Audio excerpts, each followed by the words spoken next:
question, Ruthie. Oh my gosh, I have more than one. Yes. That's a question for you. I'm so sorry. I didn't know you were recording. I just totally walked. Okay, sorry. Okay. My bad.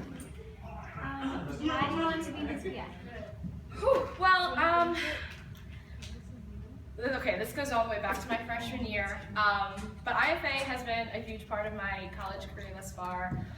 It's helped ground me in many ways, and I was never really aware of my culture until I joined IFA.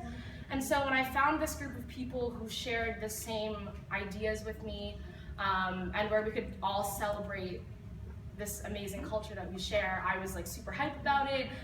So I did barrios and like I did PCM and I did everything. And when Miss PI came around freshman year, I was like, oh my gosh, what is this? This is like pretty cool.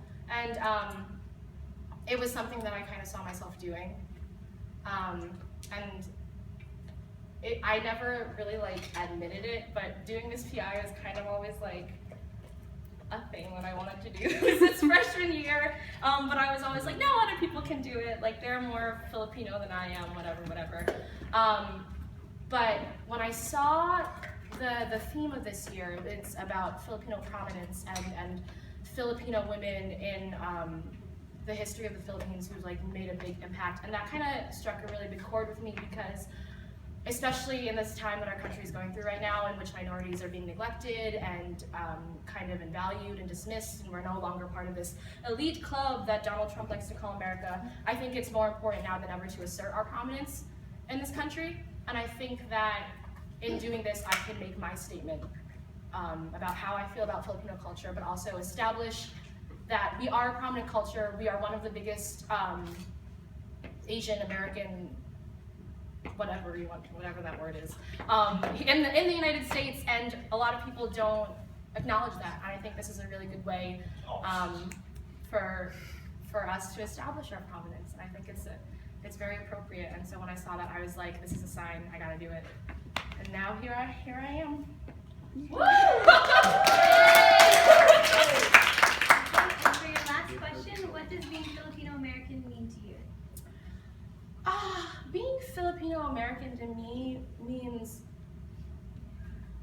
bringing the best of both worlds together. I know there's always been a huge discourse as to what Filipino American culture is, and people are always like, well, you're not really Filipino, you're Filipino American, and it's not the same as being Filipino. And that has confused a lot of people, and it's been a discussion that's had a lot, especially with us being a lot of like first gens and being the children of immigrants. It's kind of a really confusing identity for some people to accept and wrap their minds around, but to me it means that I get to not only be a part of one great culture, but I get to celebrate my family and where they come from, while at the same time establishing my place in a future that they worked so hard to give me. So it's about celebrating both the past, the present, or all the past, the present, and the future, and really living out the best of everything that has been given to me. So, yeah. Yay!